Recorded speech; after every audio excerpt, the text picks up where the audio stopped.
مایوس رہنا، کمزور رہنا، فلانے نے میرے ساتھ تعاون نہیں کیا تو میں پیچھے رہ گیا، فلانے نے ہاتھ نہیں پکڑا، تو اپنی دنیا آپ پیدا کر، اگر زندوں میں خود جدوجہد کر، میدان میں اتر، ہمت کر۔ حضرت حسن بصری رحمت اللہ علیہ کے پاس ایک نوجوان نے آ کے عرض کی، حضور بس آج کے بعد میں نے کام نہیں کرنا۔ فرمایا تمہیں کیا ہوا ہے؟ کہنے لگا آج میں نے عجیب منظر دیکھا ہے، میں نے دیکھا ہے کہ ایک شیر نے شکار کیا بکرے کا، آدھا کھایا ہے، آدھا منہ میں پکڑ کے پہاڑی پہ چڑھ گیا، وہاں ایک نابینا لومڑی بیٹھی تھی، باقی کا اس نے اسے کھلایا ہے۔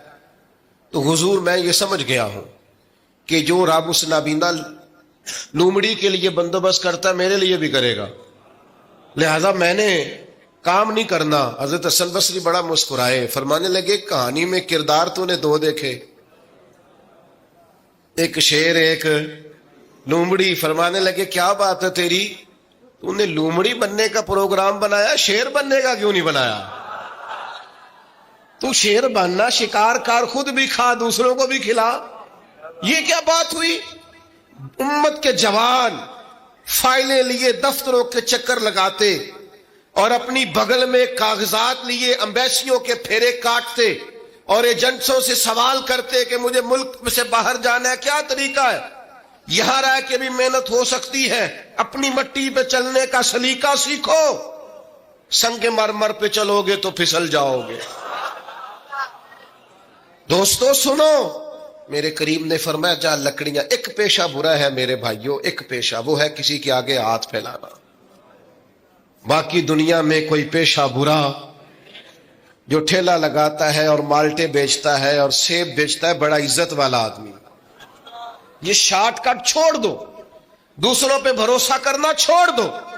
وہ شاعر ایک بیٹھا تھا نا، شاعر مجھ سے ناراض نہ ہو جائیں، تو کئی دفعہ وہ شعر و شاعری میں بھی ان کی حالت بڑی خستہ ہو جاتی ہے۔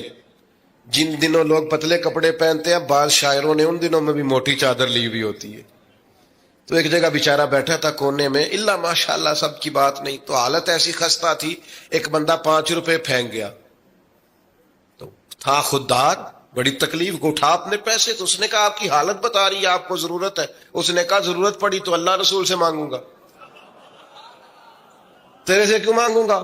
شعر بڑا قیمتی کہا، اس نے کہا یہ آرزوئے کرم اور میں آپ سے کروں، یہ آرزوئے کرم اور میں آپ سے کروں، یہ بھیک اس کو دیجئے جس کا خدا نہ ہو۔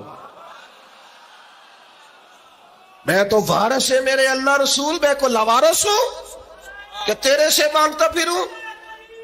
بس ہم سمجھے ہماری قیمت وصول ہو گئی۔ اگر خودداری پر نوجوان نعرے لگانے لگ گئے تو پھر تو بات بن گئی، لگتا ہے محنت کا ارادہ بن گیا ہے۔ انشاءاللہ تعالی کشکول ٹوٹنے کا ٹائم آ گیا ہے، کرم کی برکھا برسے گی، یہی ملت کا جوان قیادت کرے گا۔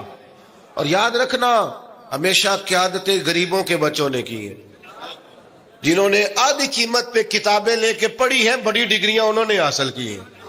یہ کمزور نہ پڑھو، نبی پاک داعیہ اللہ ہے، حضور نے جگایا ہے، 15 دن نظر نہ آنا، مزدوری کر۔ وہ نوجوان 15 دنوں کے بعد آیا، اب تیرا حال کیا ہے؟ اس نے کہا حضور پہلے ایک پیالہ تھا نا، اب سارے گھر کے برتن بن گئے، پہلے ایک بستر تھا، اب سارے گھر کے بستر۔ اور نوجوانوں، ہم نے سہارا بننا ہے۔ ماں سے کہنا ہے اب تو نے آنسو نہیں بہانے، تیرا پتر بڑا ہو گیا ہے۔ بہن سے کہنا ہے اب تو کبھی پریشان نہیں ہوگی، تیرا بھائی بڑا ہو گیا ہے۔ بوڑھے باپ کے پاس بیٹھ کے کہنا ابا جی بس اب آنسو پوچھ دو، آج کے بعد پریشان نہیں ہونا، پتر جوان ہے۔ اپنی بیوی سے، بچوں سے کہنا کہ کسی خواہشات پوری کرنے کے لیے تمہیں دیر تک انتظار نہیں کرنا پڑے گا، ہم میدان میں ہیں، بس اپنی مٹی پہ چلنے کا سلیقہ سیکھو، سنگ مرمر پہ چلو گے تو پھسل جاؤ گے۔ نبی پاک نے محنت کو سپورٹ کیا ہے، مشقت کو سپورٹ کیا۔ حضور علیہ السلام نے فرمایا سب سے بہترین کمائی وہ ہے جو تو اپنے 2 ہاتھوں سے محنت کر کے کھاتا ہے۔ فرمایا اللہ کے نبی حضرت داؤد علیہ السلام محنت کر کے کمایا کرتے۔ سنگیوں کام کرنا۔ اور دوسری بات، بھروسہ اللہ رسول پہ، بھروسہ. ادھر دیکھو میری طرف. دنیا داروں سے امیدیں لگا لیتے ہو بہت زیادہ. تو دنیا دار بندے بےچارے کمزور ہوتے ہیں.